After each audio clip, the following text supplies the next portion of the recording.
आदिवासींना वन हक्क कायद्याअंतर्गत हक्क मिळावेत, वनजमीन आणि गायरान जमिनीचे स्वतंत्र 7/12 उतारे देण्यात यावेत, तसंच विविध प्रलंबित मागण्यांकडे सरकारचं लक्ष वेधण्यासाठी अखिल भारतीय किसान सभेच्या वतीनं नाशिक ते मुंबई असा भव्य मोर्चा काढण्यात आलाय।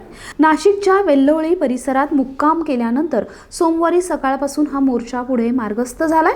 हा मोर्चा 3 फेब्रुवारीला मुंबईत दाखल होणार आहे। दरम्यान नाशिकच्या वेशीतून मोर्चा ठाण्याच्या दिशेने सरकत असताना कुंभमेळा मंत्री तथा जलसंपदा मंत्री गिरीश महाजनांनी आंदोलकांच्या शिष्टमंडळाची भेट घेतली। यावेळी वरिष्ठ पोलीस अधिकारीही उपस्थित होते। मोर्चा पुढे नेऊ नये, आंदोलनकर्त्यांनी सध्या जिथे आहे तिथेच थांबावं आणि सरकारसोबत चर्चा करावी अशी विनंती गिरीश महाजन आणि वरिष्ठ पोलीस अधिकाऱ्यांनी केली।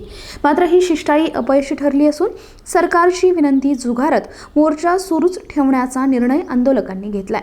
किसान सभेचे नेते आणि माजी आमदार JP गावित यांच्याशी मंत्री गिरीश महाजन यांचा दूरध्वनीवरून संवाद झाला।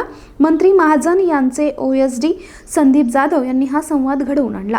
या फोन संभाषणात मंत्री महाजन म्हणाले की मोर्चा जिथे आहे तिथेच थांबवा, सरकार तुमच्या मागण्या मान्य करेल असं आश्वासन दिलं। मात्र आम्ही चर्चेला तयार आहोत आणि मोर्चाही सुरू ठेवणार आहोत। सत्ता तुमच्या हातात आहे, निर्णय घेणं तुमच्यावर अवलंबून आहे अशी ठाम भूमिका JP गावित यांनी घेतली आहे।